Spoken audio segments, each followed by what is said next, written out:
You've dreamed of places to go. You promised one day. Now, one day is here. New adventures. Wide open spaces. So, you can't travel the world right now. So what? New South Wales is here for you. Let's all reboot 2020. One unforgettable experience at a time. Now's the time to love New South Wales.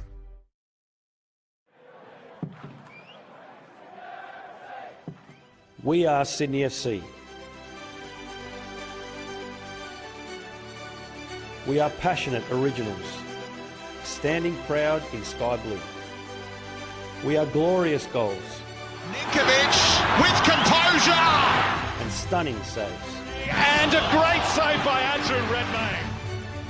We are superstars. Unbelievable. Del Piero delivers! And local heroes. We are winners. Squares it up, the shot! Sydney draw first blood in the grand final.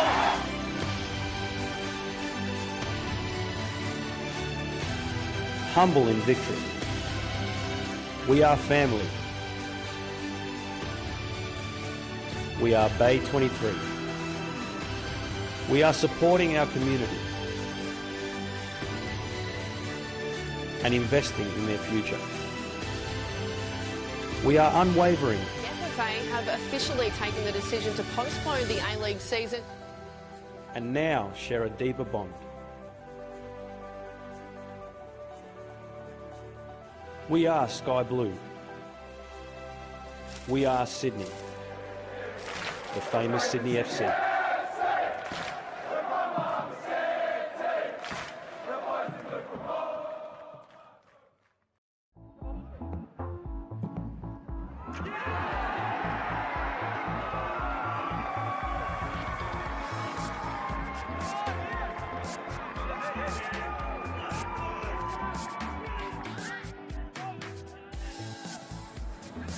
Italiano on the right, he slips it through for D'Agostino, and out of nothing, Australia are all square. Their best chance, virtually their only chance of the first half, and Nick D'Agostino tucks it away. Nicely created by Piscopo, and Australia are level at 1-1. Piscopo. Little scoot forward, that's beautiful by Piscopo. Goes back, chance here, 2-1 Australia. Nick D'Agostino again. And that was superbly worked by the Olyroos. Lovely little scoop over the top by Piscopo. Gersbach put it in the box, and D'Agostino did the rest. A brace for him, and Australia hit the front for the first time. Bacchus first to the loose ball. Now there could be a bit of space appearing. Piscopo threads it through beautifully. It's Rami Najarine, and Australia have the advantage with their first effort on goal, and Rami Najarine called up in place of Jacob Italiano today. Slots it home with the left foot, and again Piscopo involved. Australia a goal to the good. Looks to be a front three. Now Neil looking for Al Hassan Toure, who's through on goal. Oh, what a finish that is! And is that the goal to send the Olyroos through to the semi-final? Al Hassan Toure, he did it in the FFA Cup.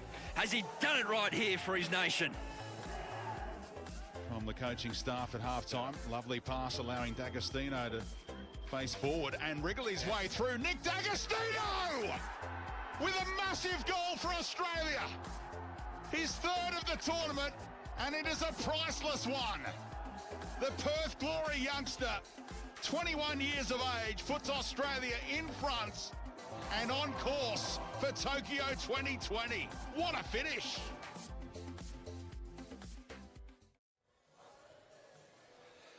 And a very good evening to you from Jubilee Stadium here in Sydney. Great to have football back. Great to have your company as well. My name is Simon Hill, and tonight we're bringing you live coverage of the Olyroos continuing road to Tokyo with this friendly against Sydney FC, who of course have their own reasons for wanting to hit out their AFC Champions League campaign.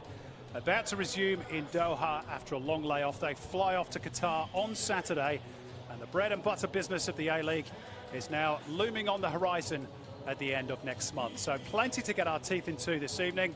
alongside FFA Technical Director Trevor Morgan, who we'll hear from in just a moment. First of all, though, let's take a check on tonight's team news. Here's the under-23 side for Australia. This Olyroos 11 includes 5 survivors from the last match against Uzbekistan 10 months ago, which sealed their spot in Tokyo, of course. Glover, Mordakutis, Bacchus, Nazarene and Bauman are the quintets. Lockie Wales, Brandon Wilson and Nathaniel Atkinson return after their suspensions. And Joel King makes his national team debut against his current club side. Nick D'Agostino wasn't considered due to illness and the need for him to recover for Perth Glory's Champions League campaign. And in total, 6 of the Olyroos squad will leave camp to be involved in that particular competition. Now, Sydney FC's 11 contains 6 of their grand final winning side. Andrew Redmayne is missing and, of course, won't be involved in the Champions League. So Tom Hewitt-Bell, who's been training with the Olyroos, will play in goal. Patrick Flotman plays alongside Alex Wilkinson, with Ryan McGowan joining up with the team in Qatar from his current base in Scotland. Adam Lafondra, of course, has gone to India to join Mumbai City. So Trent Bahaja is up top alongside Costa Barbarouses. And Bahaja scored both in a recent 2-1 friendly win over MacArthur. It is a lovely, pleasant evening in the south of Sydney. Temperatures have been hovering near 30 degrees during the day today. A bit cooler tonight, and a crowd of around 3,500 allowed in tonight. I don't think it's quite going to hit that figure, but a few curious locals have come out to see either their national team or their club side or both ahead of these big tournaments that are looming on the horizon for both. As I said, Trevor Morgan is alongside tonight, FFA Technical Director. Great to have your company, Trevor. What are we looking forward to from tonight's game? And in particular, what are the 2 coaches, Graham Arnold of the Olyroos and Steve Corica of Sydney FC, looking for? Yeah, I guess they're both, and thanks Simon for welcoming me. I think they're both looking forward to football. Arnie's been a long time off the grass due to the COVID break. Steve's had a fantastic season yet again. Probably first time they've coached against each other. So I'm sure there'll be the competitive juices flowing. But obviously just looking to prepare teams and start to see players, Sydney are heading to a massive tournament. The Olyroos have got a lot coming up, and every match counts as far as Arnie's concerned. Rather unfamiliar team strips for the 2 teams. Sydney FC wearing their new away kit, which looks rather smart. White jerseys and royal blue shorts. Similar shorts for the Olyroos, but they're wearing the green tops. And there is Tom Glover just shepherding his teammates in for the pre-game photo. And at the other end is a young man who's going to challenge him for that position with the national team, Tom Hewitt-Bell, but pressed into service for his club side tonight because, of course, Andrew Redmayne is not going to be involved in the Champions League due to the imminent arrival of his child with his wife. And our best wishes go to the Redmayne family. You mentioned the 2 coaches. Steve Corica, of course, only the 2nd A-League coach to go back-to-back in terms of A-League titles. 3 trophies in his first 2 seasons. That puts him just 1 behind Graham Arnold, who won 4. Arnie about to lead a men's team to an Olympic Games next July for the first time in 12 years. The last coming in Beijing 2008. And, of course, the coach then was, Graham Arnold. But he said he wants this team to win a medal. We might just get a clue or 2 tonight as to whether they may be up to that task. Last minute preparations. There is a bit of a breeze blowing across Jubilee Stadium here in Cogra. Our referee tonight, incidentally, is Tim Danaskos, a health and well-being advisor by day, and who made his A-League debut in the middle as recently as August. Surface looks pretty good and all set for this intriguing friendly here in Sydney tonight.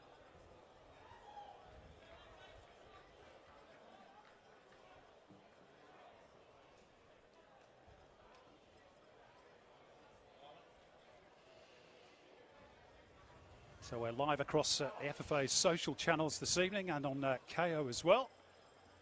Hope you're enjoying the return of football ahead of the new A-League season and the Champions League, and of course the Tokyo Olympics, which very much the forefront of these Olyroos minds as they get the ball rolling.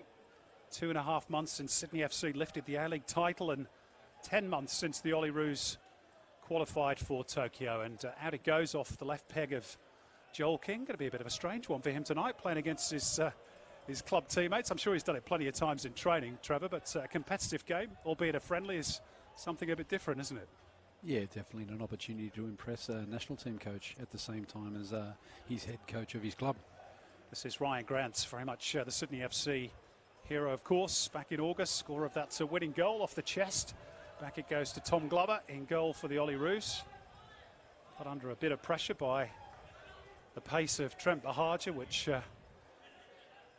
might be a test tonight for the central duo of Kai Rolls and Tasmore Kutas of the Wanderers and the Mariners respectively, and that's a foul on Michael Zullo by Rami Najareen, who's going to play the new A-League campaign on loan for the Newcastle Jets from Melbourne City. Who of course scored a goal at a qualifying tournament in Thailand against Bahrain, which earned Australia a 1-1 draw. Flag is up and the ball has gone out of play. The Olyroos don't know it yet, but they do now. It's going to be a throw. A bit of a nervy early clearance, Trevor, for Tom Heward-Bell. Not used to starting in place of Andrew Redmayne. Big responsibility on his shoulders tonight. Not only trying to impress Graham Arnold, the Olyroos coach, ahead of Tokyo, but also his club coach as well, I guess. Yeah, I think every bit of experience is going to count for these players in their careers going forward, and even though this is a friendly match, it is important, and Tommy will use that and help him become a better player. That's nice, intricate passing by Australia under-23s, but it's not a great delivery for Rami Najareen, who was screaming for the ball in the centre. Delivery from Lockie Wales, not the best. This is Michael Zullo, missed a big chunk of last season through injury. Tom Glover came out a long way, wary of that running behind from Trent Bahaja, but it was well anticipated.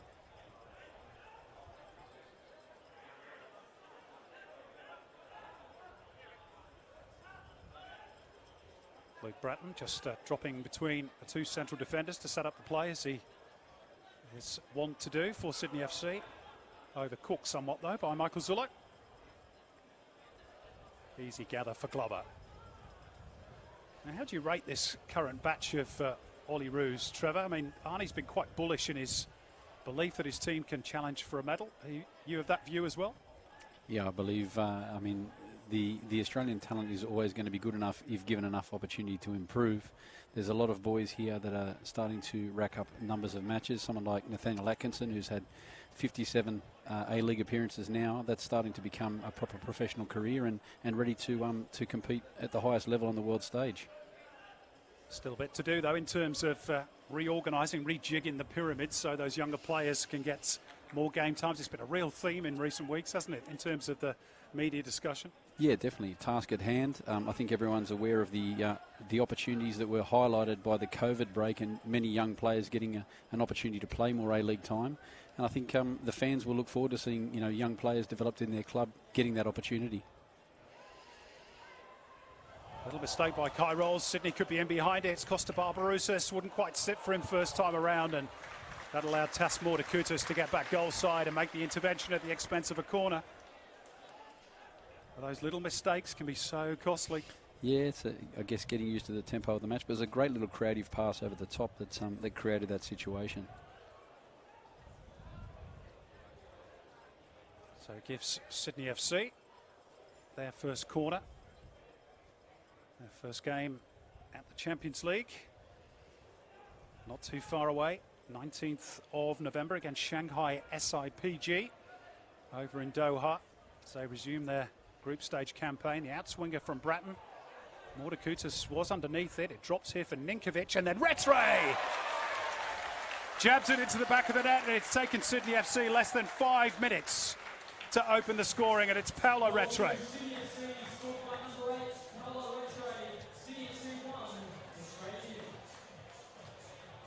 Well, Rattray left alone at that back post after the goalmouth scramble, and I doubt Graham Arnold will be too impressed with the defending of his young charges here, Trevor. Mordakutis was underneath. Yeah, I think there was an opportunity to clear the ball, and then Rattray able to do that, and then jabs it into the back of the net. And it's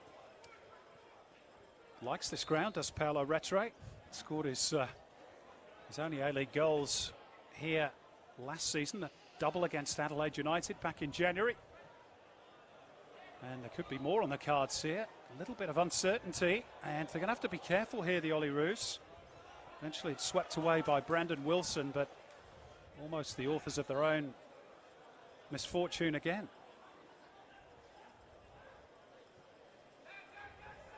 And just 11 of this squad, Trevor, were part of the qualifiers in Thailand, so I guess cohesion was always going to be a little bit of an issue. But they have been in camp for, what is it, 5 or 6 days already? Yeah, only longer? No, only a few days. I think they assembled on Monday. All national team duty is fairly short preparation time, and a lot of turnover of players is something that Arnie and national team staff are used to, trying to align people quickly. I'm sure within a few minutes they'll adapt and they'll start to get their rhythm. Keanu Bacchus steadying things down, but heavy touch by Denny Jonro, who's going to be playing his football in this city, of course, this season with the A-League new boys, MacArthur FC, Daniel Baumann, freshly signed for the Mariners, and he's managed to squeeze that one through, but a touch too much weight on it for Lockie Wales. Maybe that, along with the breeze, just took the ball away from him. Lockie Wales, another one who'll be lining up for a new club next season, Western United, after leaving Melbourne City. Barbarossa's bamboozling Brandon Wilson. Sydney quickly into their stride here. Zulo. Touch back from Ninkovic. Here's the goal scorer, Retre. And square by Wilkinson for Patrick Flotman, who's only made the one start in Sydney FC colours in the A-League. So getting a rare chance to impress. Here he is on the ball in the absence of Ryan McGowan. Zulo. Ninkovic with Wilson at his back, and Bacchus too, but somehow beautifully found the gap. Still an exquisite player to watch, isn't he? Bahagia having to check the run to steer it back into the path of Zulo. And Sydney will build again through Retre here. He's 35 now, Trevor Milos Ninkovic, but the touch is the last thing you lose, isn't it? Might lose a yard of pace. I'm not sure he ever had a huge amount of pace, Milos Ninkovic, but what a player. Yeah, I think fine wine, getting better with age. And the stories that some of these Olyroos tell you, the ones that have trained with him, ones like Cameron Devlin, who's on the bench tonight, talking about how much Ninko helped develop them in and around training, giving them advice, spending time with them, telling them important things. So he's giving something back to the game all the time with the young players at Sydney FC. Down the line by Joel King. There is a flag up for offside against Lockie Wales, I think, on that far touchline.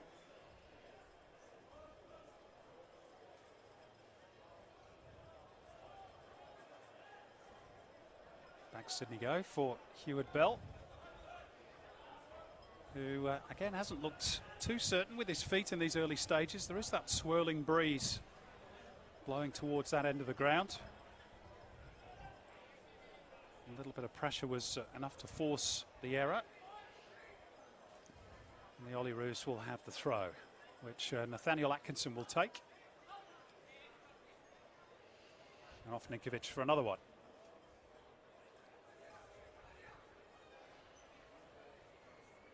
Nathaniel Atkinson, of course, we thought we were going to see lining up in Perth Glory colours this year, but COVID is pretty much done for that, and he's back with Melbourne City for another campaign. Here's Daniel Baumann, freshly signed for the Mariners. Baumann sizing up the opportunity. Might have just taken a touch off Wilkinson, which perhaps took a little bit of the sting out of it. Routine in the end for Heward Bell.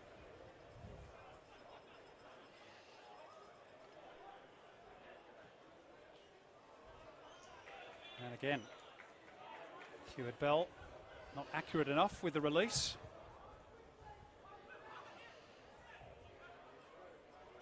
It'd be good to get some nerves out tonight and settle down soon, and knowing the ACL's not far away. Well, better here than in Doha.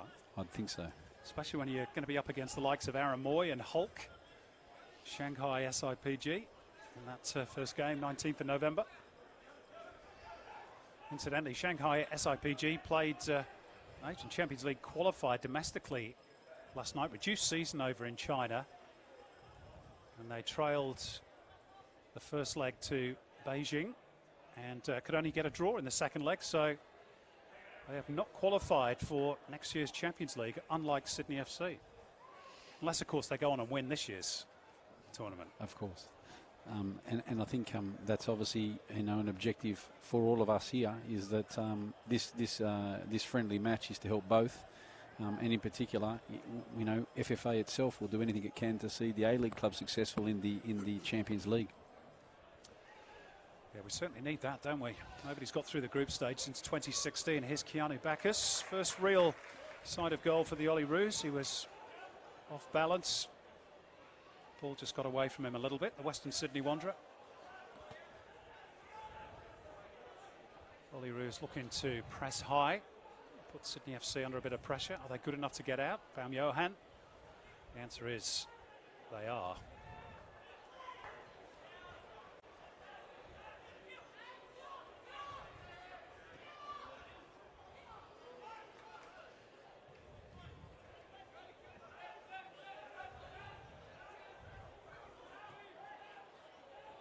Alex Wilkinson, the Sydney FC captain, back to his goalkeeper, about to start his 19th season in professional football.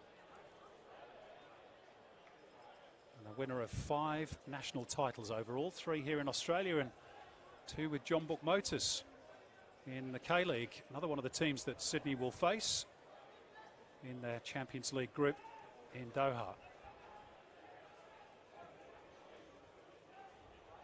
Launched forward by Flopman. Easy win in the air by Joel King. Denny Jonro having a stretch. He did ever so well to bring that ball down, but again, just not quite accurate enough with the passing. A little bit of rustiness, lack of game time for all the players at the moment. Just those little 1%ers, Trevor, isn't it, sometimes? Yeah, once again, we're probably 15 minutes in, and players looking to get that rhythm, get used to the surface, and you know, start to get those connections, particularly the Olyroos, who haven't had that much time together. Graham Arnold rightly points out they've got only 4 international windows to seal their spot on the plane to Tokyo. And there you go, there's another example of it, that rustiness, even Milos Ninkovic affected. I think that points to how vital it was, the job that was done to complete the A-League season. And obviously to try and start this next season as we have, you know, to give players regular game time, to give the fans something to come and watch, but definitely to help people prepare for opportunities at the next level. Which was all part of that performance gap report that was recently released by the FFA as well. Yeah, excellent piece of research that was initiated by Graham, and it's supported by other reports done in recent years by the PFA, similar findings about the fact that we need to provide more opportunities for our young players to become, you know, seasoned pros. And there's excellent coaching going on in Australia, and you know, there's some talented players. They just need more opportunities to play and to make better decisions in real matches that matter. We'll come back to that in just a moment. Let's see how this develops as Ninkovic finds Michael Zullo. Touch back by Barbarousis. Rattray. Sydney FC getting the little triangles working. First time ball by Bratton. Looks promising. Ryan Grant's on the right. Bahaja! That is a beautifully worked goal. And Trent Bahaja continues his red-hot pre-season form. But that was a joy to watch in its construction. It was Ryan Grant's cross in the end. And Trent Bahaja with the finishing touch. 2-0 for Sydney.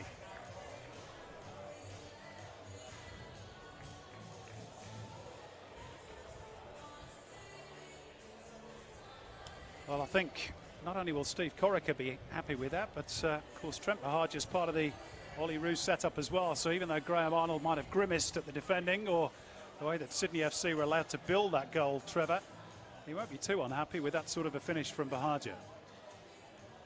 Yeah, definitely it's a hidden bonus. You know, the thing that Graham will be disappointed with is that these boys are, you know, soon going to be competing for you know, higher prizes, and you know, the marking in the box there could have been a lot better, the awareness of where the runners were. Although they're well timed, I think the boys would be disappointed themselves that they didn't clear that. Trent Bahaja, not exactly known for his aerial prowess. I don't think he scores too many off the noggin, but when you're unchallenged like that, couldn't really miss. Yeah. This is Sydney FC's 5th pre-season game, and maybe those extra minutes, extra cohesion is showing in these opening minutes. Quarter of an hour played and already a comfortable lead for the A-League champions.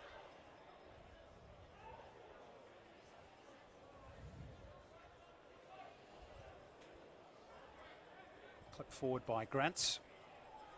Skewed off the boot initially of Baum-Johann, but the Germans got it back and they look to build again. Lovely ball on the turn back from Barbarouses. And again, Sydney playing some eye-catching stuff before it's broken up by Nathaniel Atkinson.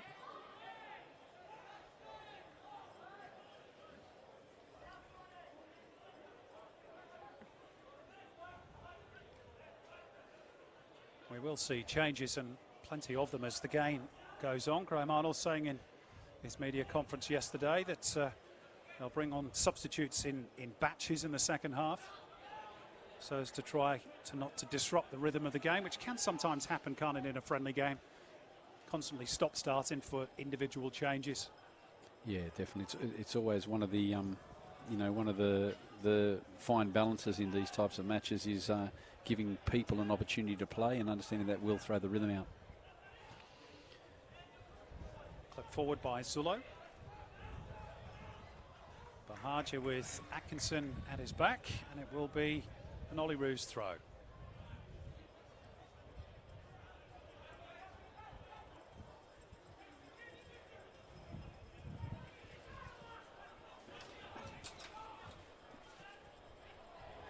Broken down off Atkinson, it's Bahaja. They could be in for a third here. They've got it. Alexander Baum-Johann. And another disaster defensively for the Olyroos. Graham Arnold turns away in disgust and remonstrates with his assistants on the bench. It was all too easy for Sydney, and Baum-Johann applied the finishing touch, and it's 3 for the A-League champions.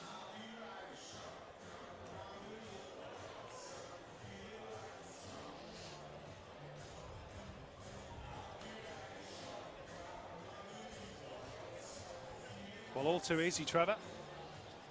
Yeah, I think definitely. I mean, Sydney have a good start and good rhythm, but you know, their miscommunication issues, their marking in the box, they're not clearing a ball, they're not structural or tactical things. They're just players maybe miscommunication, not knowing each other, or making mistakes, and being punished by a team that's heading off to play for a big title. Sydney FC looking a class above at the moment. That's a nice turn though by Keanu Bacchus. Rattray off in hot pursuit. Gets the return off Joel King, does Bacchus. Lockie Wales drifting inside, looking to see a bit more of the ball. Rami Nazarene might open up for him here. And it ricochets away off Alex Wilkinson for a corner, which is a good response. The Olyroos perhaps a little bit stung by that third goal.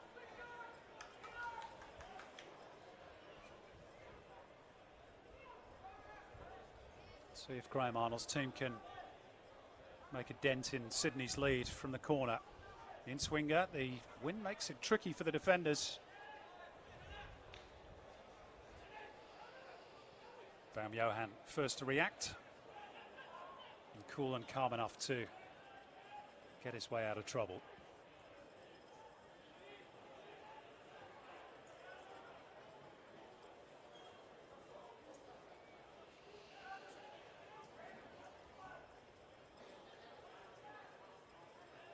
Rattray with nowhere to go, but back to Bratton. Wilkinson.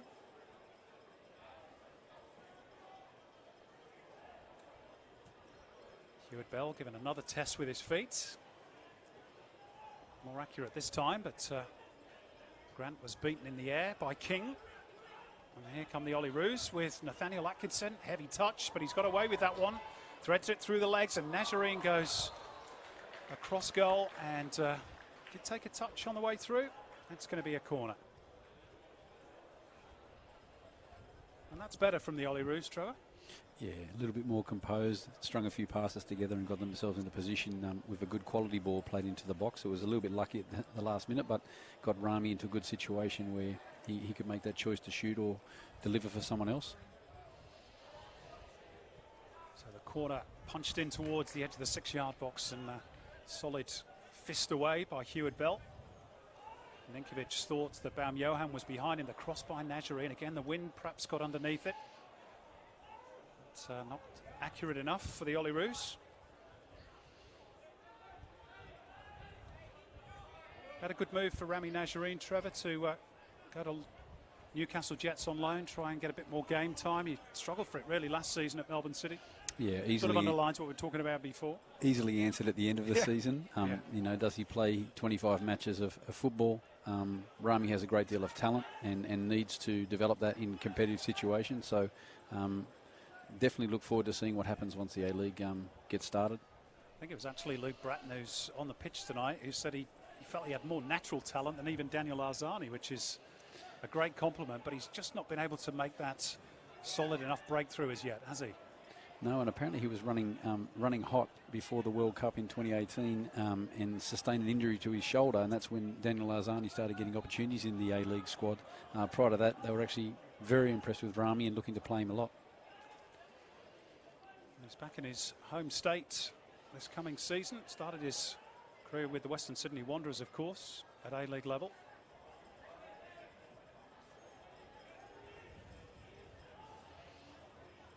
Lachlan Wales for the Olyroos. Backus out for Atkinson. Jeanreau. King. Sydney well set defensively, so they looked for the ball over the top and it was floated with a little bit too much air for Atkinson.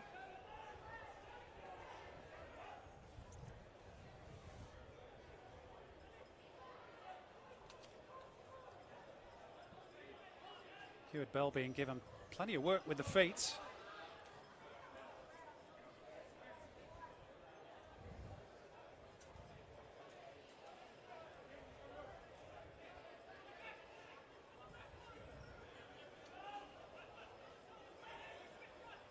Atkinson waiting for an option to appear. Eventually it's back to Morta Kutas and all the way back to Tom Glover.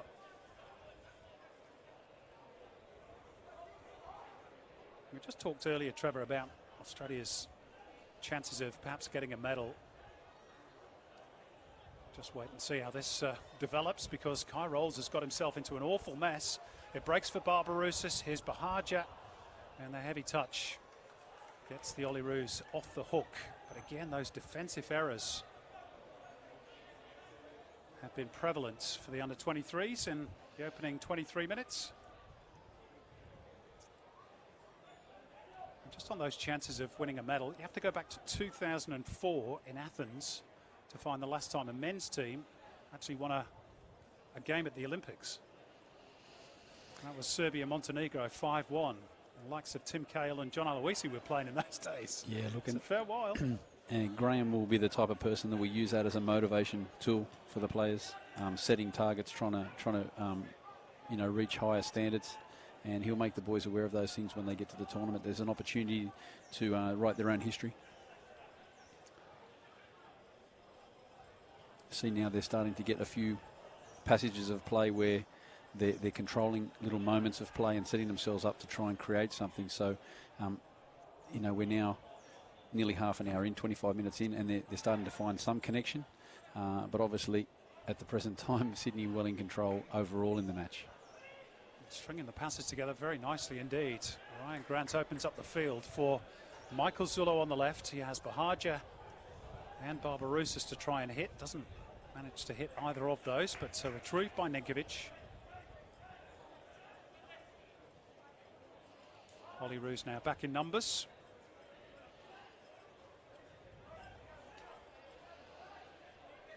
And Sydney will try the more patient approach. Square by Wilkinson for Bratton.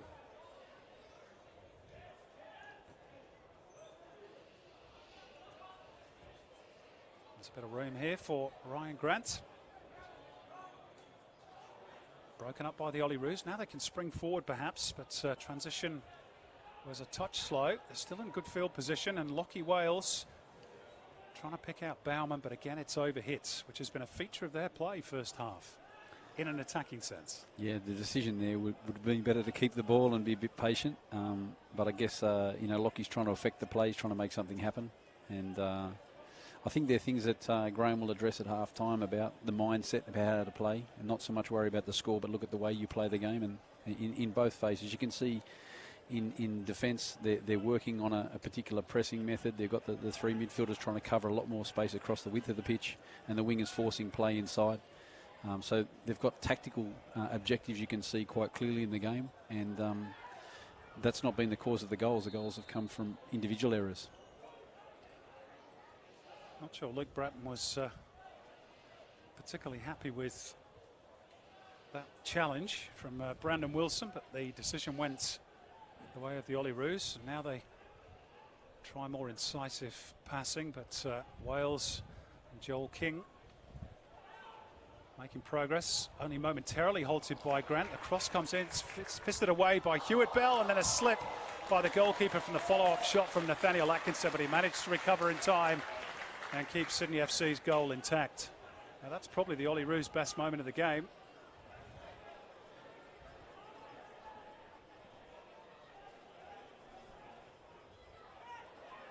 And Hewitt Bell really tested for the first time in anger. It nearly squirmed out of his grasp, Trevor, but got a second bite of the cherry. Yeah, and for a moment there it looked like Rami was going to take the ball off Nathaniel's foot there, so it was good that he got out of the way and let Nathaniel strike on goal. And that's one of the assets Nathaniel has, is that ability to get forward off the ball. He's an excellent athlete, he's very quick, and he got himself into a scoring position, which is great. Here's Denny Jeanreau, who started this attack for the Olyroos by breaking it up on halfway. Joel King squares it up for Keanu Bacchus, and then total miscommunication. Wales came back towards goal. Joel King didn't know where Bacchus was going to put it, and in the end it's a Sydney FC throw.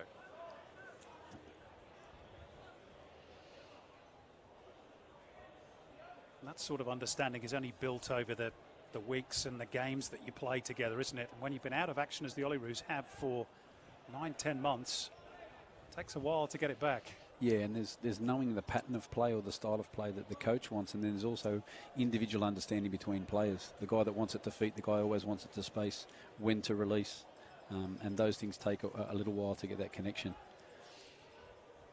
That's why Ninko, for example, is central to everything that Sydney does. He has an understanding of everybody in the space as well and knows what they want.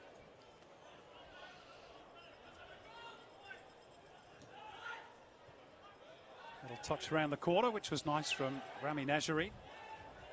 Left a touch short though by Atkinson for Bacchus. Bam Johan trying to drive through traffic in midfield. Now Lachlan Wales, who was part of that grand final losing team for Melbourne City in this city back in late August. Brandon Wilson, who's another one off to Doha. He leaves on Friday to join up with Perth Glory for the resumption of their inaugural Champions League campaign.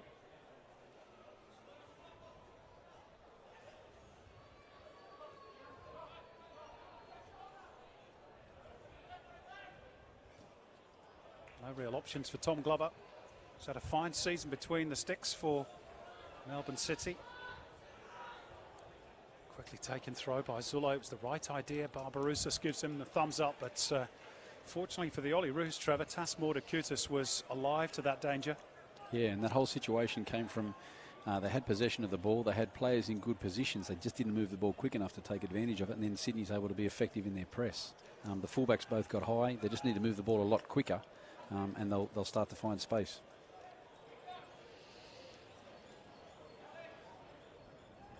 Going to be Luke Bratton to take the corner. Wants to be a pro golfer when he finishes football.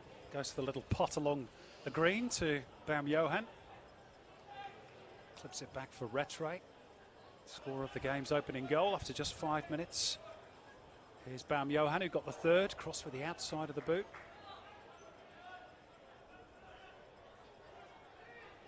Good body position from Brandon Wilson, and he gets the throw off Baumjohann.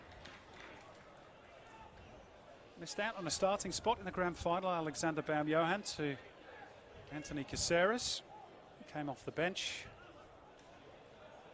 Anthony and Ryan Grant were really enjoying some great combination play towards the end of the final series, and it's quite enjoyable to watch, and probably a huge asset to have some of Alex's talent on the bench as well, knowing what he can bring to the game. Depth helps, doesn't it? Always. Here's Joel King, who is a Sydney FC player as well. And again, it's just overhit by King.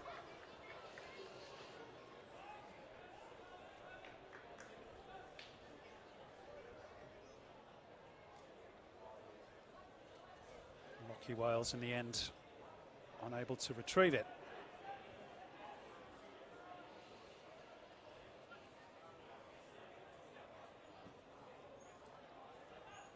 Might that grand final have been different had Lockie Wales not been offside and Harrison Delbridge's early goal been allowed to stand for Melbourne City? We'll never know. Yeah, definitely. See, there's one just that moment there with Tommy also having trouble playing out. But if you look for positives at half-time, which a coach should always do, I'm sure Graham will point to the fact that in these build-up phases, when the press has been right from the Olyroos, it's made it difficult for Sydney at times. When they've not been organised, then Sydney got out easy. But when they're organised, they've actually forced quite a few longer passes out of play, and that would be part of the objective for the night. Here's Danny Jonro, who was one of those players who broke up Sydney FC attack some minutes ago. Let's see what they do with this one. Again, Jonro involved, but Bahaja managed to nick it away from him. Wilson retrieves. Bacchus. Rami Najarit. And there's space on the left that they can utilise. Lachlan Wales has King outside him. He chooses to go centrally. Bacchus gets away from Rattray. Off Baumann. Could be a chance for Daniel Baumann again here. Atkinson trying to get around Ninkovic. Can't do so. It's still alive for the Olyroos. Atkinson goes deeper. Nodded down by King. They just can't complete that momentum. No, he had an opportunity for a great little pass to slip Rami Najarin in on the same side of the play and chose the ball to back post, but there was a great little ball he could have played Rami in on goal. Just missed the opportunity. Nathaniel Atkinson just stretching out the calf. A bit early in the game for cramp. And I guess if you've not played much actual football in recent months, can quickly get to you. Heward Bell again. His distribution has been a concern in this opening 33 minutes or so. Yeah, I guess you partially got to ask why too. Is it sometimes poor execution, or is it because the positioning of the Olyroos players is putting him in doubt, making it harder to play the centre halves, and then having to look for a deeper pass? Yep, good point.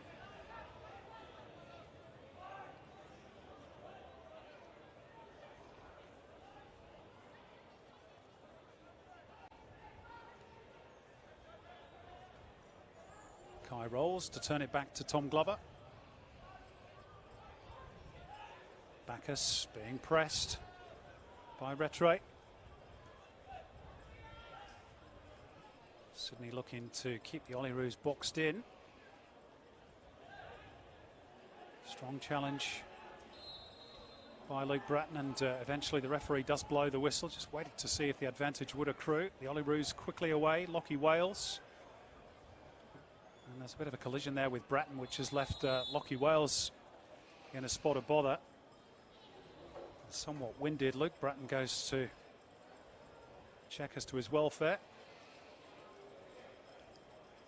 The referee Tim Danaskos taking no chances, immediately calling for the medical team to come on. And gives us the chance, Trevor, whilst we have this little break, just to reflect on what we've seen so far and your overall impressions of both teams.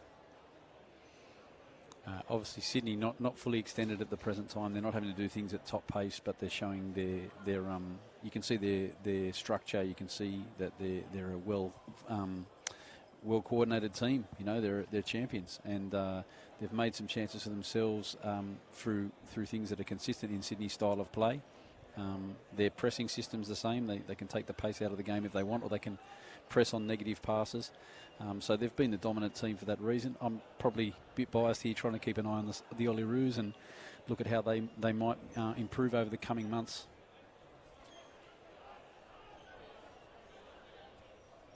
Olyroos have got a game against MacArthur, of course, coming up on Tuesday. That's an afternoon kickoff. No fans allowed in for that game. And then I guess that once the world starts to hopefully open up a little bit, fingers crossed with the vaccine, that maybe Graham Arnold will be able to get some international fixtures. Talk of potential games against New Zealand, maybe, which would make sense, of course. Here's Bahaja, just couldn't quite take it in his stride. And Tom Glover will gather. But there's not going to be too many more opportunities to play games as a squad between now and Tokyo. So they've got to try and find that rhythm as quickly as possible, I guess. Yeah, and obviously the club form of players in between both the boys here, domestic competition and those international competitions. Monitoring players is something that the national team staff are always doing, and looking at people's form, and obviously so the matches quality that you can have, but also the quality of players you're able to bring into every match, and making sure that there's a real positive pressure to wear the national team jersey. Of course, there are players that are not involved in this two-game series from overseas, the likes of Daniel Arzani and Riley McGree, Harry Suter, Zach Duncan, who's out injured at the moment. Yeah, actually, I saw some video. I saw his father the other day, and I saw some video of him returning to training and doing some fast feet through some markers and bits and pieces, which is great to see. He's up and moving again and looking forward to playing. Of course, we've mentioned Nick D'Agostino, and there's also Dylan Wenzel-Hawes that I know that Graham Arnold was keen to have a look at, but couldn't do so because of the border restrictions. Nazarene coming back from an offside position in that Olyroos attack, which is why he didn't go for the ball.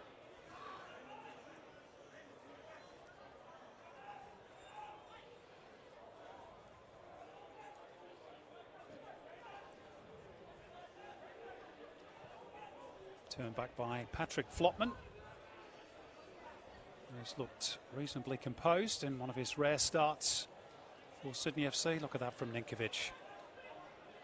He was under a fair bit of pressure there, but you wouldn't have known it.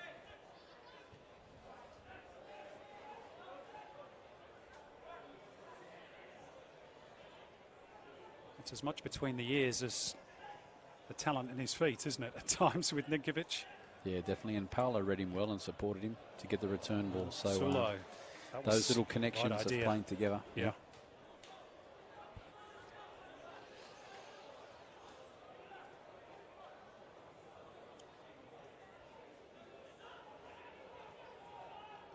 Wilson finding Denny Jonro. There's another one who's gone in search of regular first-team football with MacArthur. Sprays it out towards Joel King, who went first time. Lockie Wells is quick, but Flotman always had front position.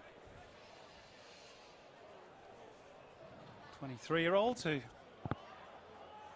did play a bit of first-team football overseas in the second division in Thailand.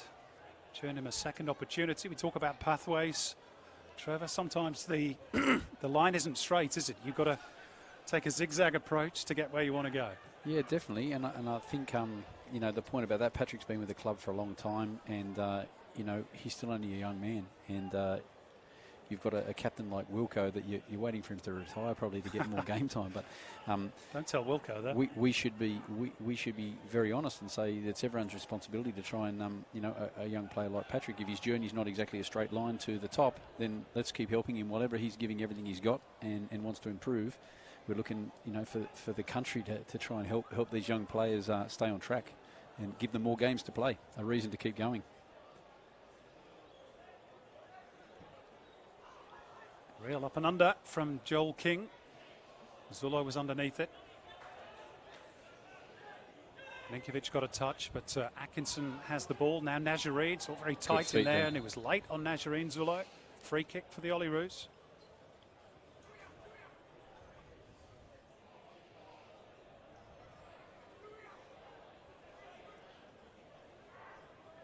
And they've certainly grown in confidence, the under-23s, since the opening 80 minutes, in which they conceded 3 times. Now we're just under 5 minutes of the first half to run. Let's see if they can get one back from this set-piece situation.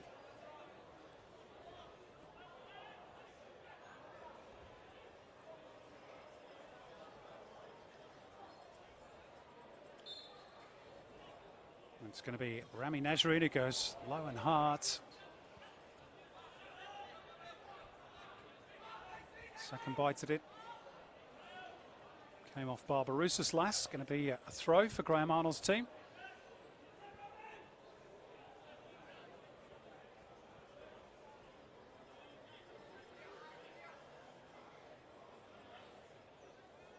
So only at half time we will be chatting to the Sydney FC CEO Danny Townsend about the Champions League and the new A-League season, 1 or 2 other things. We've got a couple of interesting features as well on one of our leading Socceroos and one of our leading Matildas.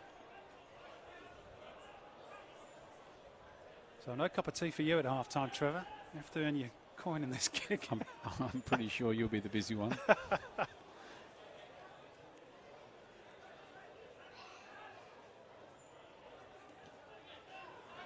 This is Morda of the Western Sydney Wanderers. Under new management, of course, in the shape of Carl Robinson for the new A-League campaign. And I know Robinson's been full of praise for Morda. This is better. Atkinson just overrun it. Heavy touch, and Zulo was able to intervene. Bam Johan trying to go through the guts of the Olyroos defence. It's a good sliding challenge, though, by Kai Rolls to deny Trent Bahaja, whose pace is always a dangerous weapon to have. Joel King now at the other end. Gets it back off Nazarene, but King got it all wrong.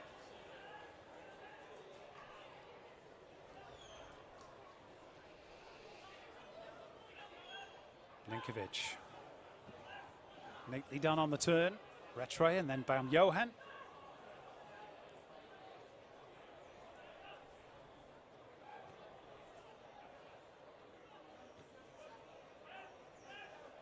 Milos Ninkovic.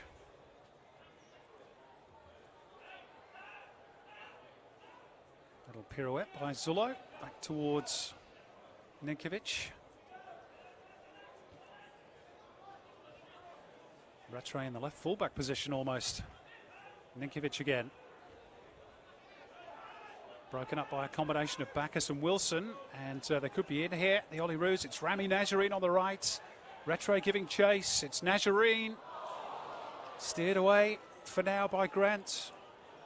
Retrieved by Joel King. And Bauman, I think that came off his shoulder. He was trying to sort of flick it with his head back towards goal. He was in an awkward position. It didn't work out for him, and Sydney can break. And Barbarouses can't squeeze it through for Bahaja. Good work by Atkinson. That was a real chance, though, for the Olyroos. Scoop forward by Bacchus, Nazarene. And it's a corner of Trent Bahaja. Last minute of the first half. Sydney utterly dominant in the opening 20 minutes. Helped, it must be said, by 3 rather generous defensive mistakes. But since then, the Olyroos have certainly come back into things, and they have this corner here, which Nazarene delivers deep. Too deep, as it turns out, Trevor. Yeah, turned out very well for Sydney there. It wasn't really a ball to come and attack. It was at best one to head back across goal. But I think Rami could have been a bit more brave in striking the ball a bit firmer there and giving something to attack. I do think that strong breeze has perhaps played a part as well. We'll see if it affects Sydney FC. And they attack that end of Jubilee Stadium in the second half.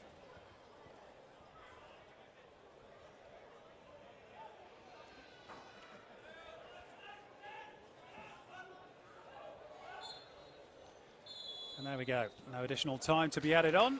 And at the break at Jubilee Stadium, the scoreline looks very comfortable for the reigning A-League champions. Early goals from Paolo Rattray, from Trent Bahaja and from Alexander Baum-Johan, giving us a half-time scoreline in Kogarah of the Olyroos 0, Sydney FC 3.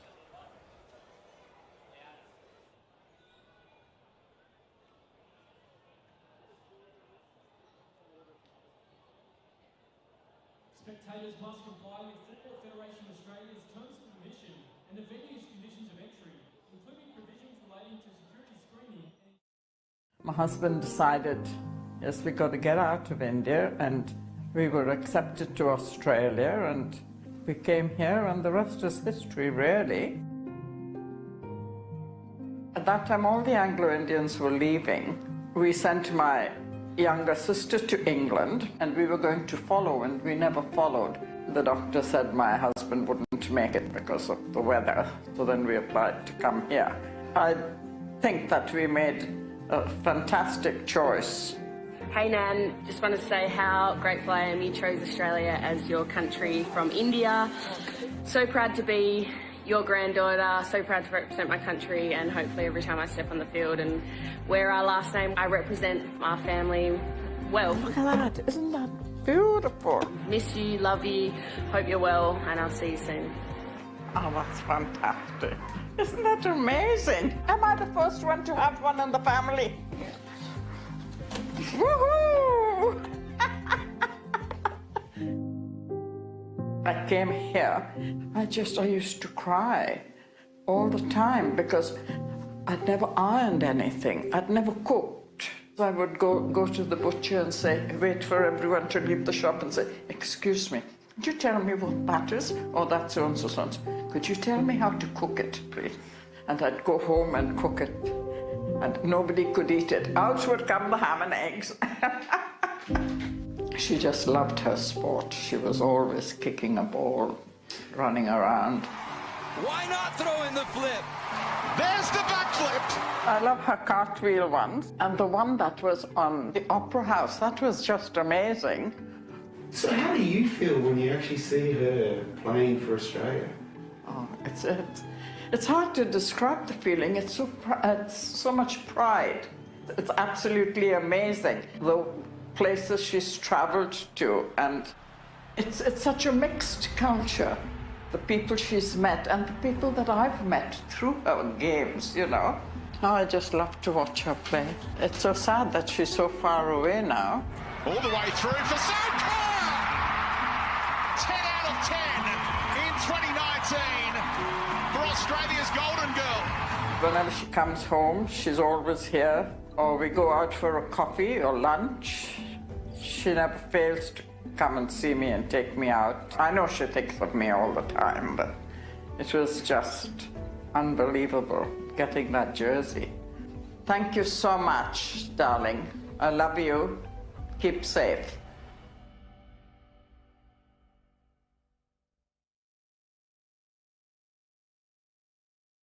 Oh, look, there's me in tears again. I'm useless. I can't help it. Hey Dad, I just wanted to say thank you for everything you've done for me throughout my life and my career. I know it couldn't have been easy for you to leave England at such a young age, to come to Australia to start a new life for yourself, start a young family. You were always the one that inspired me, and I always wanted to emulate everything you did. Oh, he hasn't got me a shirt, has he? This is just a small appreciation from me to you, so I hope you like it. I love you. Oh, look at that. Oh, beautiful. I tear up every time. I thought it was a great looking shirt. Oof. That's fantastic. I will treasure it, that's for sure and certain. I came out in '74. So we arrived in Singapore on the plane, and we got on this Russian boat, the Fedor Shalyapin. Honestly, the worst boat I've ever been on in my life. Me and my brother had to get our hair cut because they wouldn't let you in with long hair. But it was an adventure, so yeah, we made the best of it. It was just easy going, and And it was lovely that I had a job, and it just brilliant. Just loved it. I love the weather. I hated English winters. I hated them. I spent a lot of time kicking the ball with him, and I mean a lot of time. Backyard, down the oval, going to football. He always had something about him, and he loved it. I thought he'd do well, never thought he'd do this well. He basically went to Central Coast when he was about 15 and a half. Yeah, he found out a lot for himself. I'd come from England and moved here. I hadn't really travelled at all, so I hadn't been to half the countries he's been to. He knows, excuse me, he knows I love him, and he always tells me he loves me, so yeah, beautiful. Welcome to the G-Bar.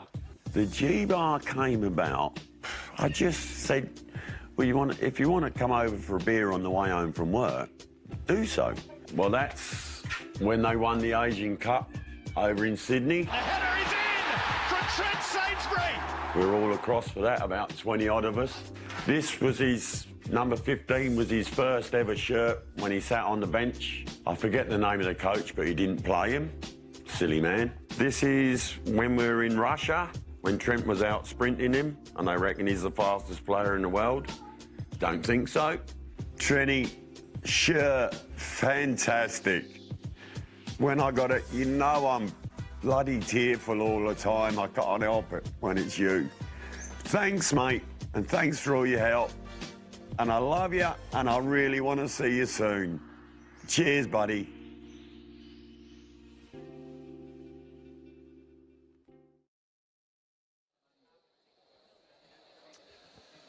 Yeah, aren't they great stories, those generations of Australians, Socceroos and Matildas, Sam Kerr, Trent Sainsbury, with families like so many of us who moved to Australia for a better, a different life.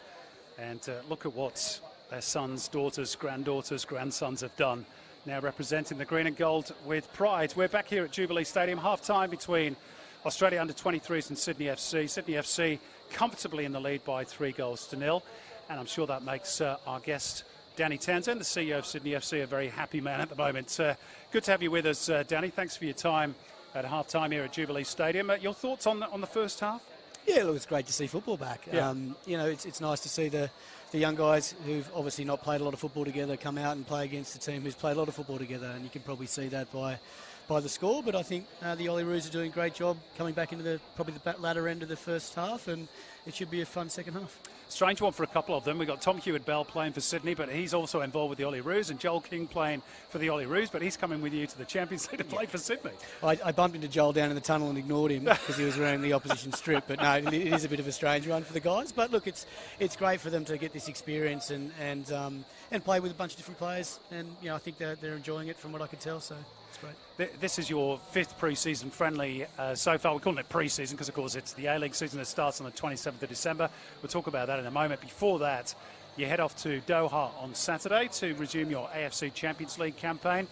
It's been a tricky business, hasn't it, getting this back up and running, but you're finally going, everything good and ready to roll? Yeah, I'm happy to say at about 3 o'clock this afternoon we received the exemptions from the New South Wales government. It was that late? It was that late, wow. Yeah. It was, you know, we're grateful to everyone at the government that worked hard to get it done. A lot of the staff, our staff and FFA staff who had to work together to get it done. It was a complex situation, and we got there. So the boys are on a plane Saturday morning.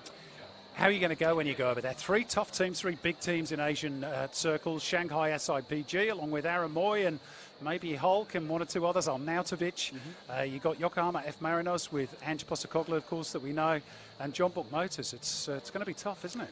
Yeah, I think we just talked about it off air. It's when you play in these tournaments, you want to play and test yourselves against the best teams in the region, and they're 3 of the best and biggest clubs in Asia. And you know, we're 1 loss, 1 draw already in the group stages that already happened pre-COVID. And look, the guys are really excited about it. You know, once you come to terms with the fact you're going, and you know, they're all professional footballers and they all want to win. So as soon as we made the decision to make the trip, the boys are really going to knuckle down and give it a crack. What happens if, and we hope you do, or one of the Australian teams does, make the final? Because that's in mid-December, and then 19th. A-League season kicks off December 27. You've got to serve quarantine when you come. How's that all going to work? Yeah, look, if we go that far, we'll at least have something to be proud of, which will compensate the boys for being in quarantine for Christmas and New Year and delay the start of the season for the A-League. But look, it's one thing our club has really set ourselves a goal to perform better on the Asian stage. I think, we've probably let ourselves down a little bit over the last couple of years. We've played well but haven't got the results, so chance to rectify that. And just one final quick one. The A-League starts, and as we say, probably December 27 for all clubs. Well, it is for the league, but we don't know about you yet, and the two involved in the Champions League. How do you go about continuing this dynasty? Look, it's continuity of your squad. It was big for us to ensure that we kept this squad together. They're capable of something special. They've already proven that going back to back, and we think they're a genuine chance of winning 3 in a row that's never been done before. So it's exciting. Should be a great season. We're looking forward to it. Wish you well. Thanks for joining us, Danny. Good luck in the Champions League. Safe travels and all that. And, of course, if you're a Sydney FC member or thinking of becoming a member, then there's plenty of ways to join up with the Sky Blues this coming season.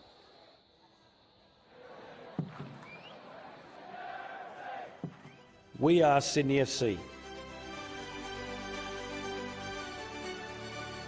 We are passionate originals, standing proud in sky blue. We are glorious goals. Ninkovic with composure! And stunning saves. And a great save by Andrew Redmayne. We are superstars.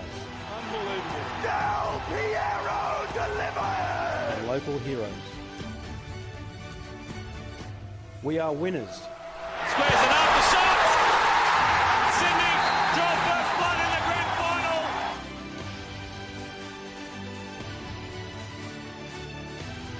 Humble in victory. We are family. We are Bay 23. We are supporting our community and investing in their future. We are unwavering. The FFA have officially taken the decision to postpone the A-League season. And now share a deeper bond. We are Sky Blue. We are Sydney. The famous Sydney FC.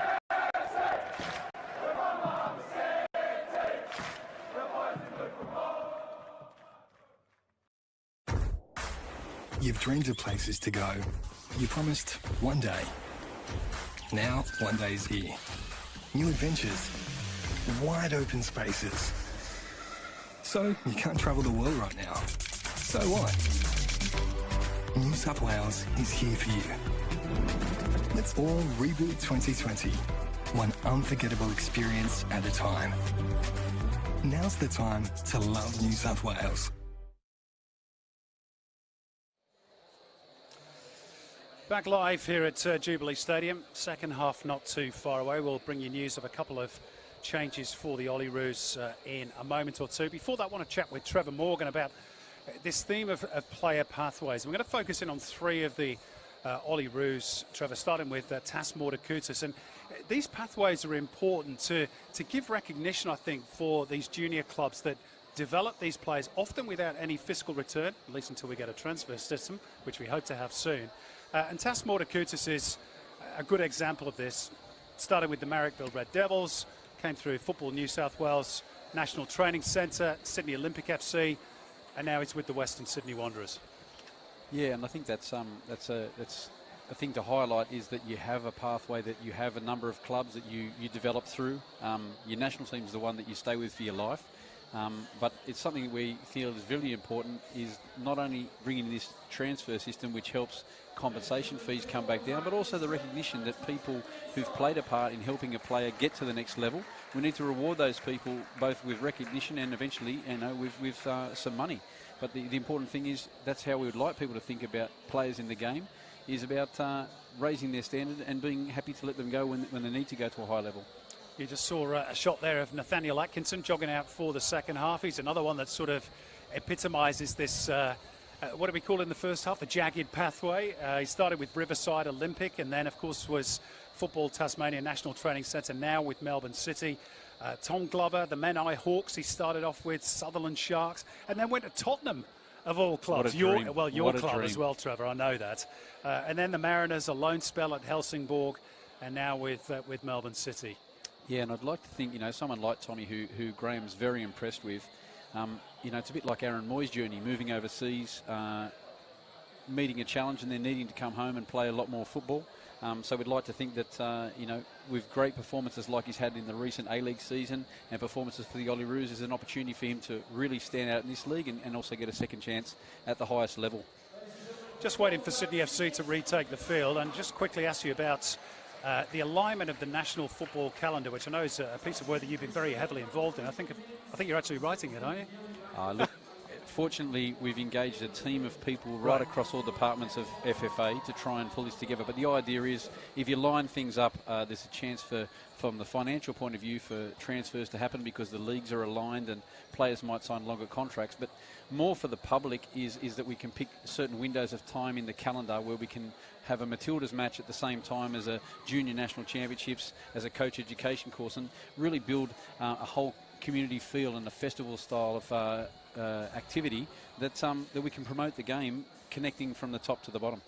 Good initiatives, and we're set to go for the second half. A couple of changes to update you for the Olyroos. Angus Thurgate is on in place of Daniel Baumann, so the Newcastle Jet for the Central Coast Mariners player, and also Aidan O'Neill has replaced Keanu Bacchus at half-time. No changes as yet for Sydney FC. I'm sure they will come as the game progresses. A reminder, it's Sydney FC leading by 3-0.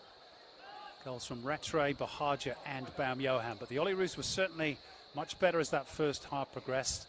And they are on the attack through Nathaniel Atkinson here, who rolls it down the channel for Rami Najareen.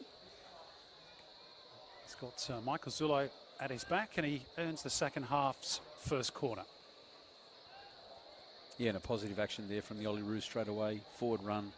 Rami receiving the ball in a high area, and obviously a guy with great individual skill looking to create something. Let's see if the Olyroos can capitalise with something from this set piece. They probably only forced one real save out of Tom Hewitt-Bell in the first half. See if they can put further pressure on here. Headed away by Ninkovic. Mordakutis helps it back towards Sydney FC's goal. Sydney managed to get things out through a combination of Flotman and Baum-Johan, and now Bratton. Lovely drop of the shoulder to get rid of Lachlan Wales.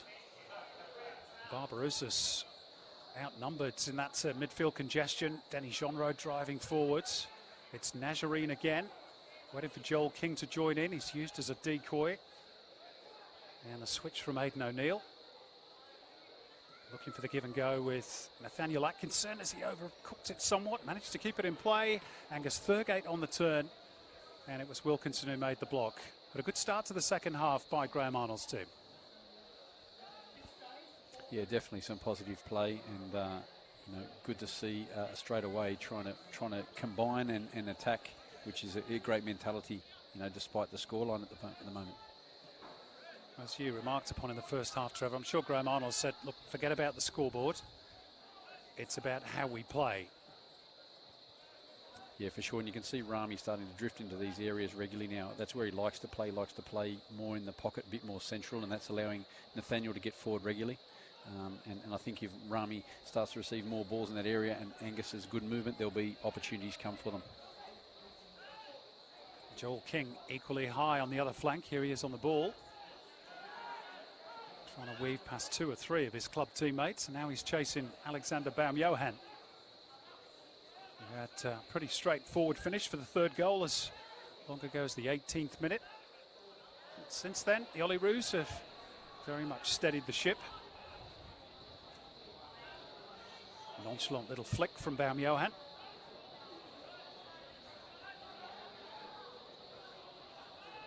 Aidan O'Neill will be with Melbourne City when the A-League resumes. Stolen away briefly by Grant. Olyroos throw. Graham Arnold, of course, their coach, an Olympian himself, played in 1988 in Seoul.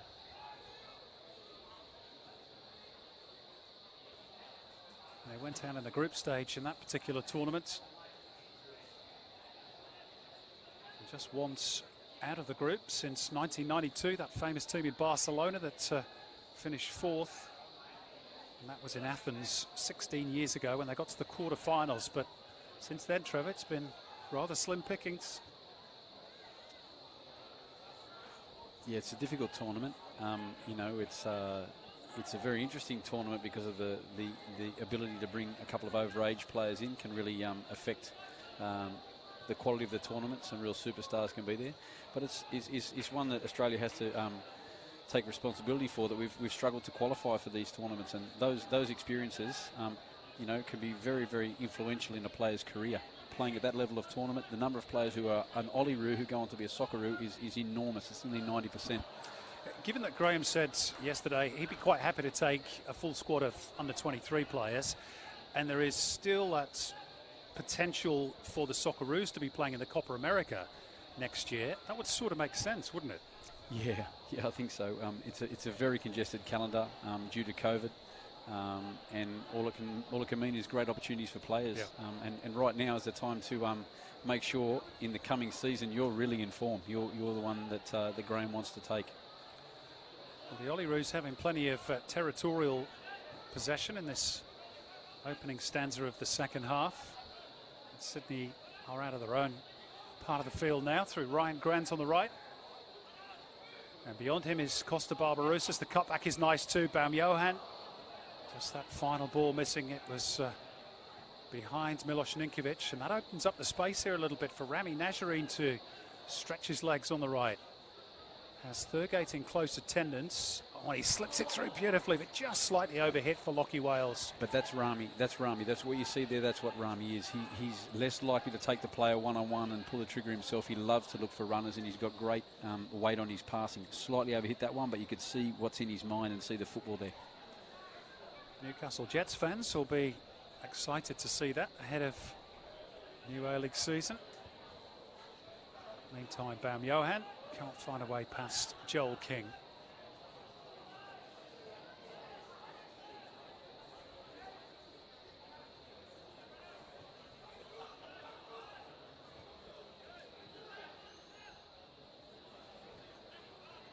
Denny Jonro. He's another very neat and tidy footballer. I thought he might have got more of an opportunity last year with Melbourne City, but not to be the case. Might happen for him with MacArthur this season. Here's Atkinson on the right. Making good progress. The back heel for Nazarene. O'Neill. Atkinson again. Fires it across. Chance for Joel King. And he couldn't control it. Puts it over the crossbar, but nicely constructed by the Olyroos. Yeah, another positive moment. And, you know, in a great position to deliver the ball. Maybe that it's bouncing makes it difficult, but the fact that it was quick and behind the defence, great opportunity for the Olyroos. He's never scored in the A-League, Joel King. He had a chance to hit the target there on his debut for the Olyroos, but couldn't take it. More promising signs for Graham Arnold and his team.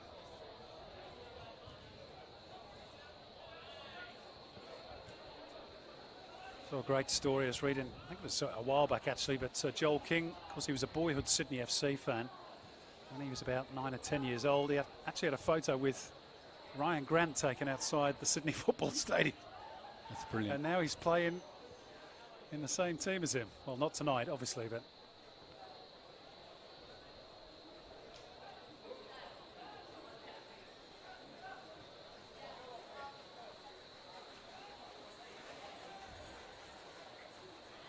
This is Milos Ninkovic. That little drag back and roll around. Didn't quite work out. Brandon Wilson knew it was coming. It's almost become Ninkovic's little trademark, that, hasn't it, that manoeuvre? He's got a few. He has.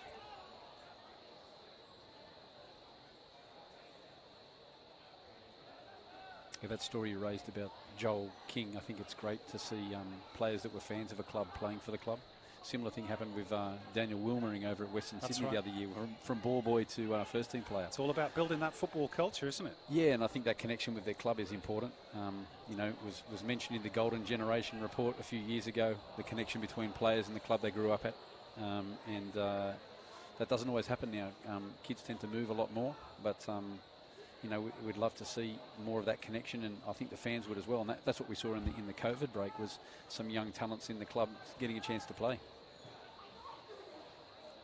I think that's why players such as Ryan Grant who are watching tonight, that's why they mean so much to supporters as well, don't they? Because they stay with that club and they have it really sort of imprinted in their DNA. Yeah, and there's a couple out there for Sydney tonight. You know, Wilco, I was fortunate enough to coach Wilco when he was 16 years old at the old Northern Spirit. And, you know, to see the career he's gone on to have is just fantastic, because he's such a great guy and a good footballer, and just really, really pleased for him. And he's now a stalwart of Sydney. He's someone that's, you know, really special to the club. Became the 4th Sydney FC captain to lift the A-League trophy in August, after Dwight York, Terry McFlynn, Alex Brosk. I'm sure he's had one or two thoughts about maybe lifting the Asian Champions League trophy in December. That's a fair way off for Sydney yet. That's their next engagement. The one thing we know, they'll be tactically well prepared. The staff at Sydney FC are excellent. You know, it's just a matter of how many high-level games they've had this year, and obviously how things go in the hub. It's going to be very challenging for all teams that get there. Atkinson to launch it, Flopman underneath it. It'll scoop over the top by Wilkinson for Ninkovic. And Sulo hugging the touchline.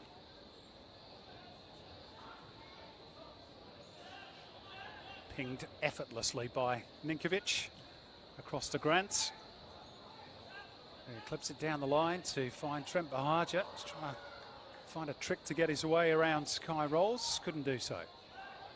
You can see where situations like that really challenge the midfield tracking of the Olyroos, because when they play those balls in behind down the sideline and it draws the centre half out, it really exposes the hole. And Sydney always have forward runners going in the box. It's really important that the Olyroos track those runs and don't give them an easy finish. And they're the sort of things that they'll be exposed with at the top level at the Olympic Games, because they'll be playing against the best in the world.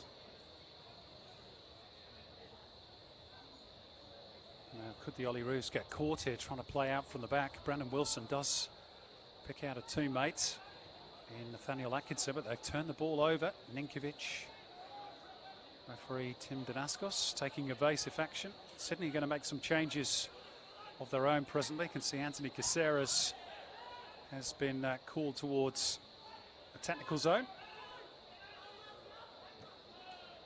They want to get minutes in legs such as his ahead of the Champions League. They've got 3 games or 4 games I should say, in the space of a couple of weeks.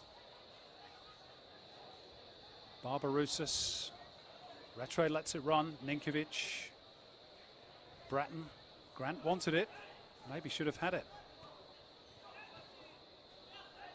Thurgate, Jeanreau, one for Nazarene to chase. Alex Wilkinson given away well over a decade, but he's not lost any of that speed or reading of the game. No, but that's again where Dennis maybe doesn't know Rami so well, because Rami's a player who prefers it to his feet and wasn't really looking for the ball in behind in that situation. So, you know, Alex read it well, and obviously they have the ball back.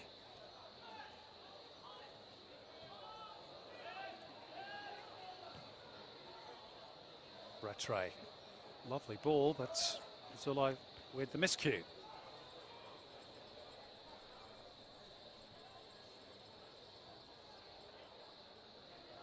Mordakutis being harried by Bahaja. Little break here for Nazarene. Plays it around the referee for Joel King. Steps inside Baum Johan. Thurgate. Not quite for Wales. And Graham Arnold just cutting a little bit of a frustrated figure at the moment.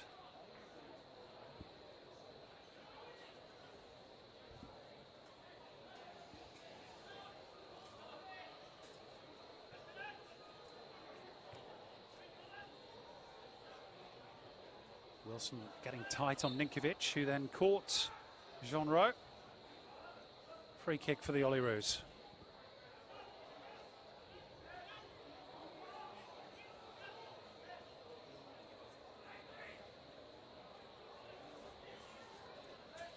See if Denny Jeanreau can find a little bit of quality here from the set piece. Genre, of course, who was part of the squad for the qualifiers but got injured in Thailand. And the shot by Thurgate does sting the palms of Hewitt Bell, but he was equal to it. Plenty of power behind that snapshot from the Newcastle Jet. Yeah, and it's a real positive thing.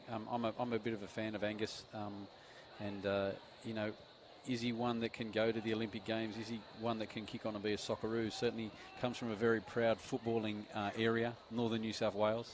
They haven't had too many Socceroos for a while, and he's a real local talent that's gone on to do well for the club. Kid from Port Macquarie. Baumjohann boxed in here, and there's no foul. I think everybody stopped and waited for the whistle to go. But Tim Danaskos said, no, that's okay, on you go. And Sydney very nearly made to pay. Top marks, Patrick Flotman.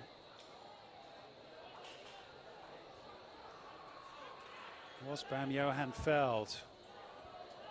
Back live with the action. Here's a chance for Lockie Wales, and again, Hewitt Bell called into action, this time with his feet. Headed back towards his own goal by Bahaja. It's not where he wanted it to go. Wales trying to wrap his boot around it. Up in the air by Flotman, but he's almost unbeatable aerially. Steady back down by Mordekouters. Plenty forward for the Olyroos here. Can they get a shot away? Skewed off the right boot of Flotman. Thurgate and Grant scrapping for it. Ball just won't come down for anybody. Now it should do for Barbarouses, and he keeps it in play. And Bahaja accidentally treads on the ball. A good little flurry of action in the Sydney FC goalmouth. Was there a foul on Baumjohann, in your opinion? No, I didn't see one there.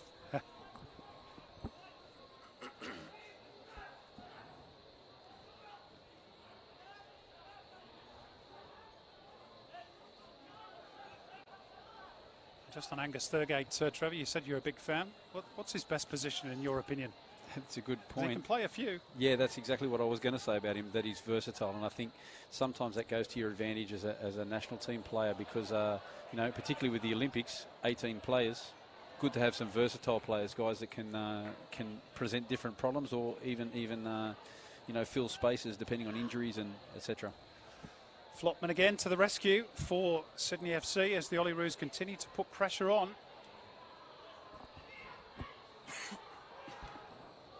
Corner from Jean Rowe, and it's headed over the top by Kai Rolls. See the result of a little bit better delivery. As Sir Alex says, delivery is everything, and an opportunity came from that. So we're going to see a triple change here for the Olyroos. Lockie Wales replaced by Luke Ivanovic. Denny Jean Rowe is going to give way for Connor Metcalf.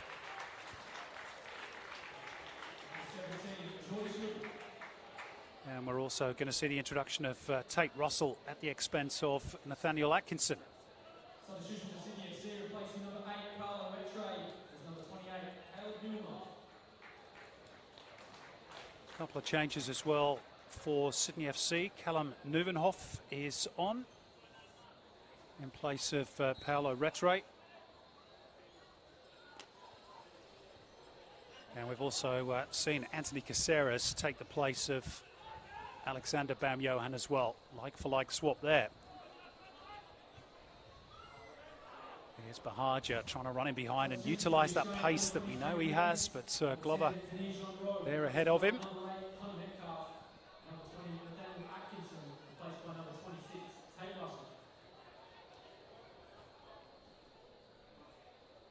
So as predicted, we're going to have changes in batches. See if it disrupts the flow of the game. Hopefully not. There's Flotman again. He's been very attentive to his duty in this second half. Trevor's had to be as well, as the Olyroos have tried to mount a comeback. Oh dear, Brandon Wilson going right over the top of Ninkovic. Referee Danaskos with no other option really but to blow the whistle.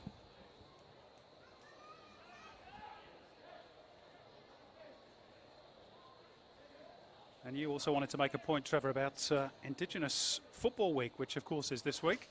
Yeah, we're heading out to Dubbo Friday, Saturday to spend some time with the Moriarty Foundation out there. Probably a great opportunity to highlight Tate Russell from an Indigenous background, looking to progress through the national teams. I was lucky enough to work with Tate at Western Sydney a few years ago. He's a great young talent, and obviously it's good to see him in the national team. I think Nathaniel Atkinson also identifies as being Indigenous. And yeah, it's been a while since we've had an Indigenous Socceroo. We've had a few in the Matildas, but yeah. I think only 7 in history, 7 Indigenous Socceroos. Yeah, so another number we'd like to increase. Indeed, right? Yeah. So I'll be out in Dubbo on Saturday watching a gala day and looking for some young talent there. Opportunity to see some kids, encourage them in the game, and hopefully find someone that deserves an opportunity to come and train at a higher level. John Moriarty and his team do fantastic work. Various parts of the country trying to identify those Indigenous talents. Here's Zulo. Wouldn't quite sit for Ninkovic. Too heavy from Joel King.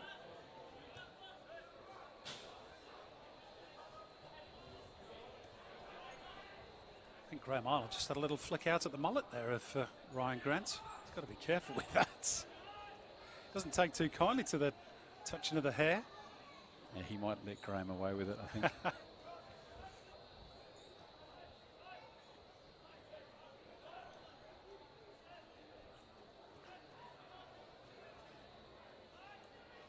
Nazarene boxed in.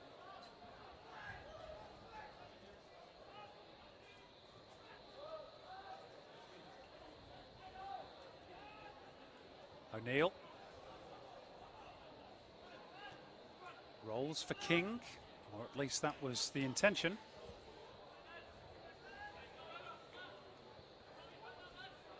What a breakthrough season Joel King had last A-League campaign, with Michael Zulo, of course, suffering from several injuries. Got the chance to play almost the entire season. Now he's going to be off playing in the Champions League as well. Yeah, I think that's sometimes how you get your opportunity, isn't it? Sometimes you get it through your own form and breaking your way in that way, and other times you get it through an injury, and I think it's up to you to take that opportunity. And I thought Joel did very well this past season. Certainly did. Boy from Shell Harbour, whose sister Taryn, I think, played for Canberra United as well.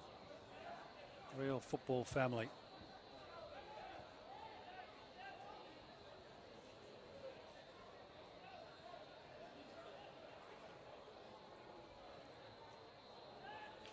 Neuvenhoff with an awkward one for Bratton. He's trying to retrieve the situation now.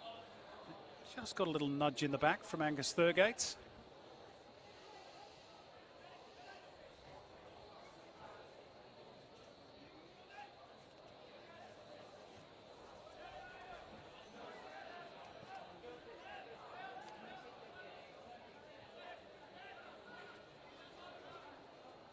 Callum Neuvenhoff. Talking of those pathways, Trevor, came through Manly United on the Northern Beaches. Part of Sydney FC's youth league winning squad this season, as Barbarouses helps it on towards Ryan Grant with one of his trademark steamrollering runs forward. They have to settle for a corner. Yeah, it's great to see players progressing again, as we said before, progressing through a club. Callum's someone we can keep an eye on for the young Socceroos age group. And you know, it's up to him to keep playing club football to the highest level possible, to ask the question of the national team staff.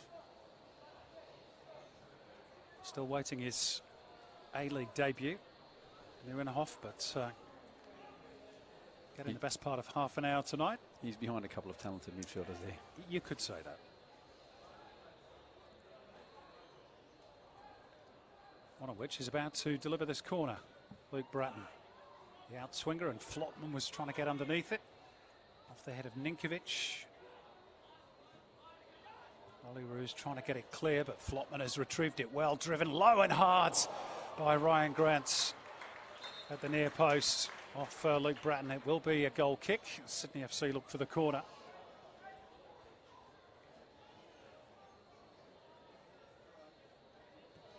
Just the wrong side of the post from Sydney FC's perspective.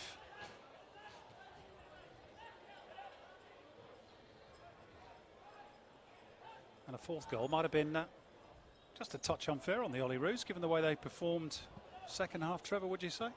Yeah, I think the game's been more even in that, beyond that first 20 minutes, and some positive signs for the Olyroos, but I think Sydney's still quite comfortable. You see the class of Ryan Grant while he was in the box. Nazarene, sorry to break in. Good save by Hewitt-Bell. Squared up again. Can they provide the finish here? Nazarene can't get the better of Wilkinson, and Sydney survive. That's 2 or 3 decent stops, though, by Hewitt-Bell to keep Sydney's clean sheet intact, and now they spring forward to the other end. Threaded through for Baharju, who is just a whisper offside. And it wouldn't have counted.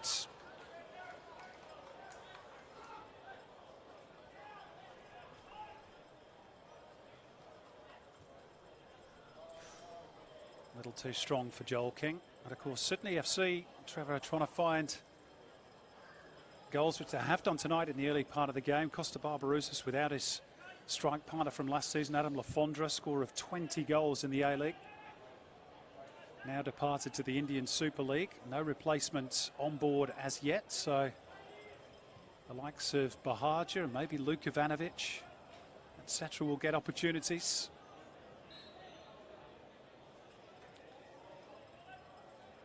Yeah, it's a real challenging year, testing depth, but I think you can look at it 2 ways. You can definitely look at it as an opportunity for some young players. And you know, it's part of their growth, isn't it? It's to play higher level tournaments and build that knowledge of top football. How to prepare, what to expect, how to perform.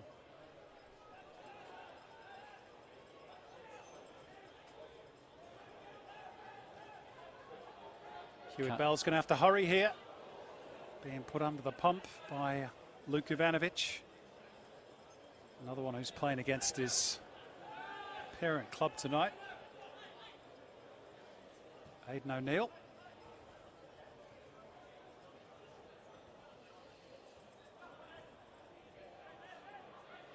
Brandon Wilson. Out towards Tate Russell on the right, who might have got a kick there from Zullo. He did. Free kick. Just a fraction too late from Zullo.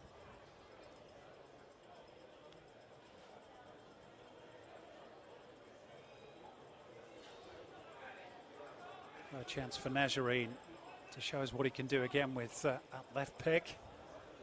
Mordakutis and Kai Rolls have taken up their spots on the edge of the D. Nazarene's delivery. Up in the air by Nieuwenhof. Oh, and a chance for Thurgate, but he couldn't wrap his boot around it. Came in pretty quickly, in fairness.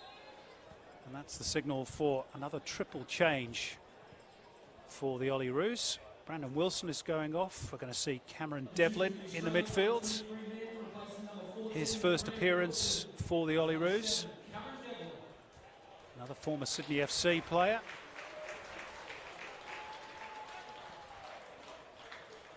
Yeah, so Cammy's one I know very well. I actually scouted him from Sutherland Sharks and took him to Wanderers for a few years, and he ended up at Sydney and then went to Wellington with Uffy. And to be fair, had an excellent breakout A-League season. And the other changes, Johnny Katrumbis of the Newcastle Jets has replaced Kai Rolls, and as you can see there, Jordan O'Doherty of the Wanderers has replaced Rami Nazarene. So pretty much all change for Graham Arnold's team.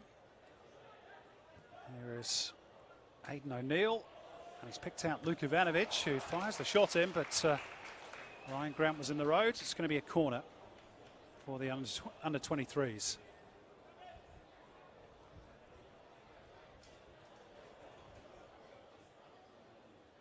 Nice tail on the cross, and it was just a little bit too much for Ryan Grant, but he recovered. Luke Ivanovic on the ground where he scored his first A-League goal against Melbourne City.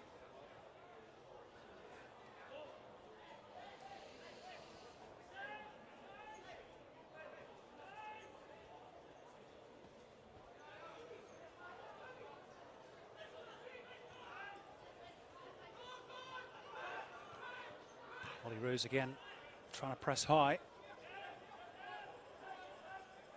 But Bratton has a bit more time now. And picks out Barbarouses.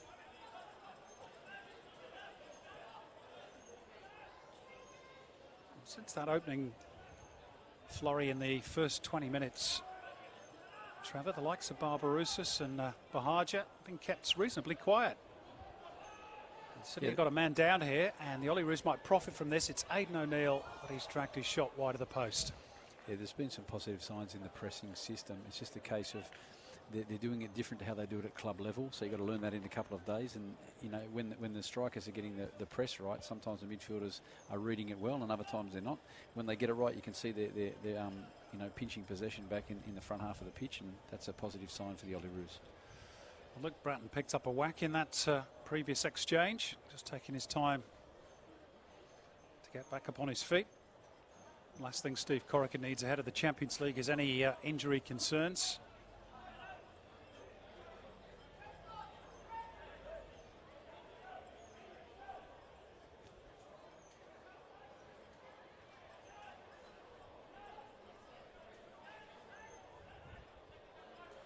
Drop here for Caceres.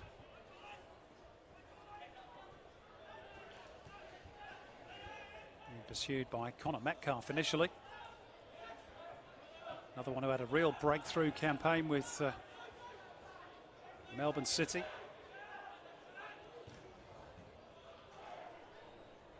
If I'm allowed to be partisan about a player, I think he's one who's got a real chance of making it. I love his physicality and his eagerness to try and get involved, and he can score as well, can shoot from long range. Well, you can give Arnie a buzz, and no, I wouldn't do that.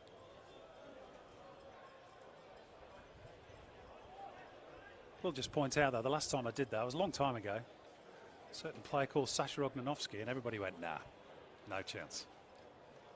Does he still send you Christmas cards now? So thanks. Or? Here's Caceres. Got past one defender, but not Kutrumbis, who ultimately ran out of real estate. Will be a corner for Sydney.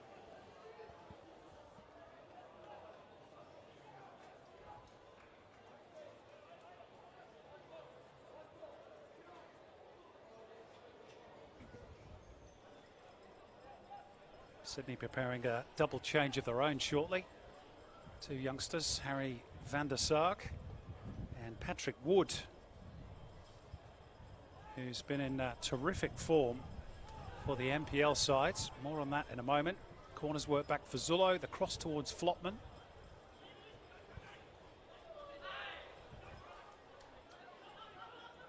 Strong but fair challenge from Newmanhoff. Here's that double change for Sydney FC. So Harry van der Sark, another one who really established himself in the first team ranks last season, is going to replace Michael Zullo.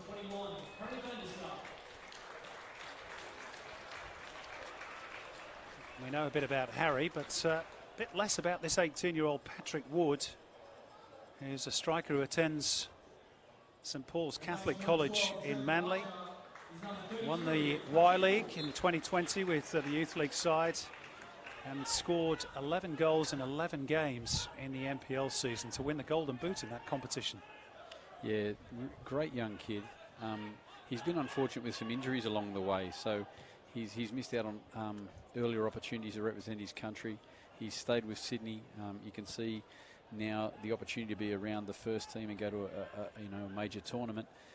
And those are all things that you miss one opportunity because for whatever reason, and fortunately by staying involved in the game, being committed, you get another chance. Here he is playing with the first teamers and about to go off to an Asian Champions League and looking to get involved early, trying to track down Tasmorda Kutas. Nice and cool there from Tommy Glover to play out. He's another one that's really grown in stature over the last 12 months. Had a terrific end to the campaign with Melbourne City, I dare say, without wishing to pick Arnie's team for him. He's first choice Olyroos goalkeeper at this point for Tokyo. Yeah, look, he had a fantastic end to the season, even in the grand final. Some outstanding moments for him. and that's great to see young players building their career with performances in big matches. Here's Tate Russell on the right. They've got plenty in the box here, the Olyroos, but offside. Fortunately for them, against Luke Ivanovic.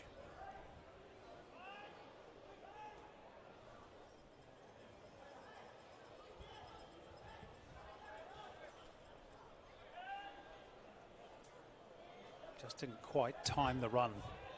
Back on side. Oh, Hewitt Bell almost got himself in a real tangle there. Jordan O'Doherty was seeking a profit from it, but credit to the young goalkeeper. He managed to get the ball away out of the danger zone.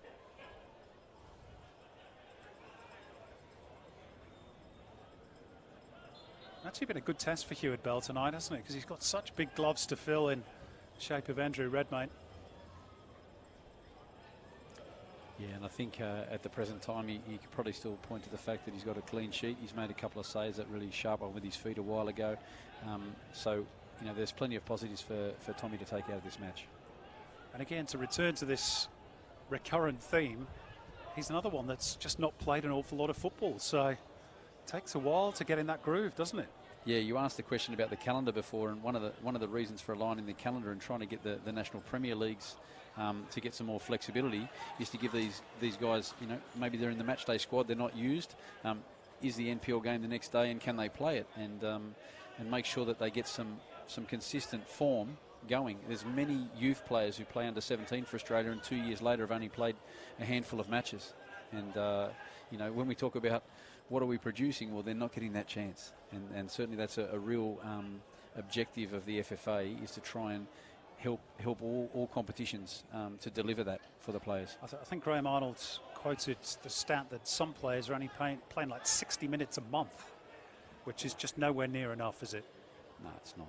It's you know, the stats to come out of it is that roughly players who have above 2,250 minutes in a season for a few seasons in a row have a great career progression, and those who don't. Which makes sense, doesn't it? Yeah. Here's Bratton's corner, angles it back to the top of the box where Harry van der Sarg is situated, and back post was Wilkinson.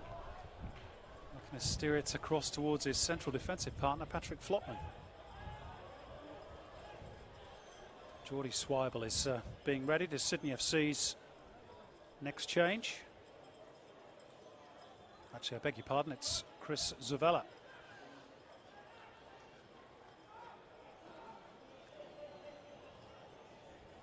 Young man who's had a lot of injury problems over the last 12 months. Another one to fall victim to the ACL curse. Yeah, Chris would be, I think, maybe 23 now. So he's one of those, that age group of players that we've been targeting about, trying to make sure that they have access to competitions and more match minutes. And there's a guy who has talent. He's with an A-League club. We want him to play more and more minutes over the coming years to try and become a senior pro like the ones that are on the pitch now. There's just someone to wait his turn for the moment. Chris Zavella. Surprised you speak so glowingly about him, Trevor. He's an Arsenal fan. You can't. He's an Aussie first, so I'll give him that credit first. But here's Ivanovic. Got the cross horribly wrong. Luke Ivanovic. Here's that change for Sydney, and it's the end of the section for Milos Ninkovic, who again at times has really delighted us tonight, as he often does. Yeah, there's always moments of class when he's on the pitch. It makes other people play better. You can hear by the ripple of applause from the small gallery here tonight. He's always a crowd favourite, and clearly a favourite of Graham Arnold as well. He's gone and given Arnie a hug before he shakes Steve Corica's hand as he comes off the pitch, Milos Ninkovic. Good, healthy sign of respect between player and his former club coach. I guess the only thing that's missing in this second half is the goals, Trevor. Yeah, definitely. It always makes a better game, doesn't it, when you see a goal. and it's been pretty quiet in terms of really, really top chances in the last half an hour.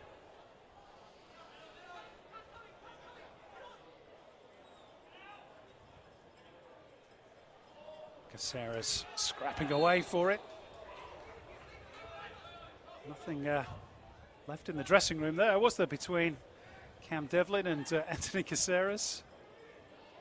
Cam Devlin's such a competitor. He's had a great season with Wellington.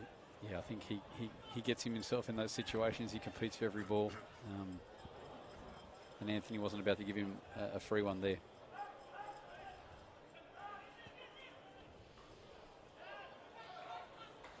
We're going to see Josh Laws and Connor O'Toole for the last few minutes. They'll probably be the final changes for Graham Arnold's team.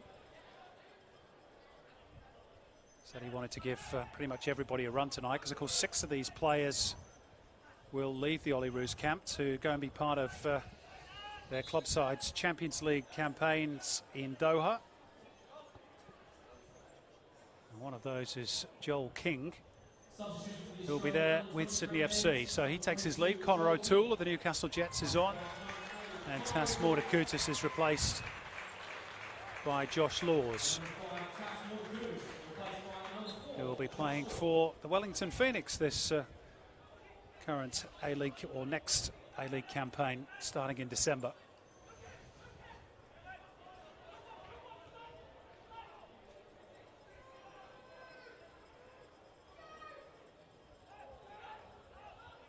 This is Nieuwenhof. Bratton was instinctive, and he knew that Ryan Grant would get there, even though it wasn't the most accurate release. His determination got him there, even in a pre-season friendly. Wood, Caceres, Nieuwenhof.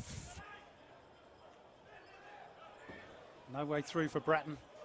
And Ivanovic will bring it clear for the Olyroos. They want to get on the score sheet. Chance for Jordan O'Doherty on the right here. Trying to find the angle perhaps of the shot, or to tee up a teammate. And in the end, they have to settle for a corner. Connor O'Toole's first involvement was so close to being an assist, but Ryan Grant wouldn't let him have it. Great ball in transition there from Ivanovic to put O'Doherty into a good situation.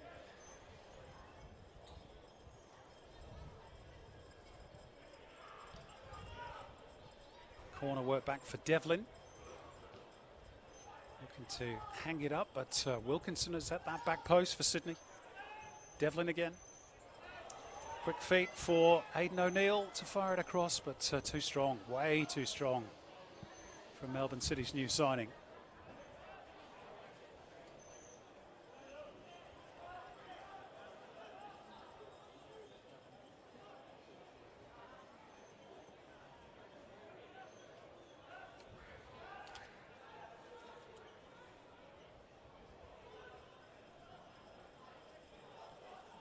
Barbarouses.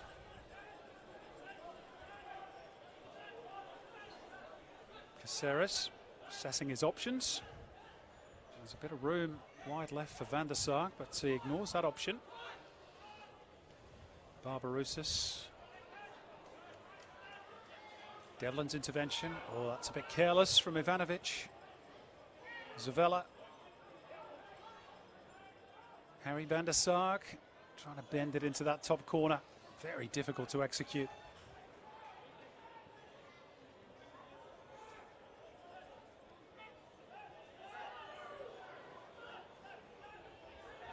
Aidan O'Neill to get the Olyroos moving again. Nice flat release for Russell. Not the best return though from the Western Sydney Wanderer.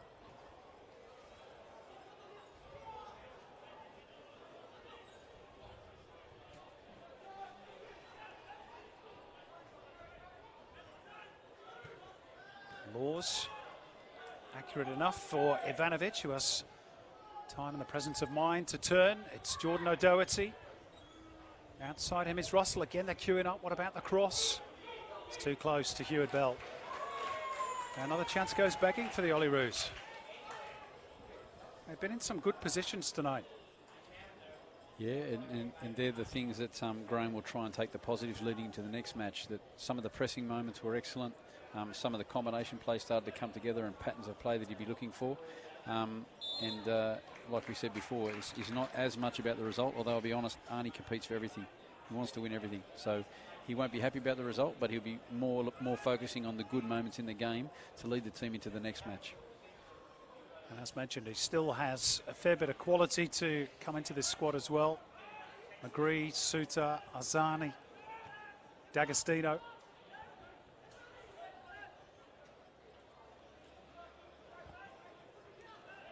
Maybe others such as Dylan Wenzel-Halls as well.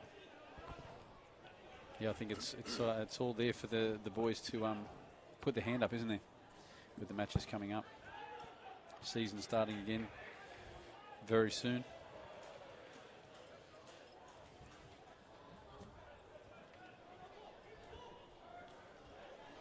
Ticking along towards the 90-minute mark.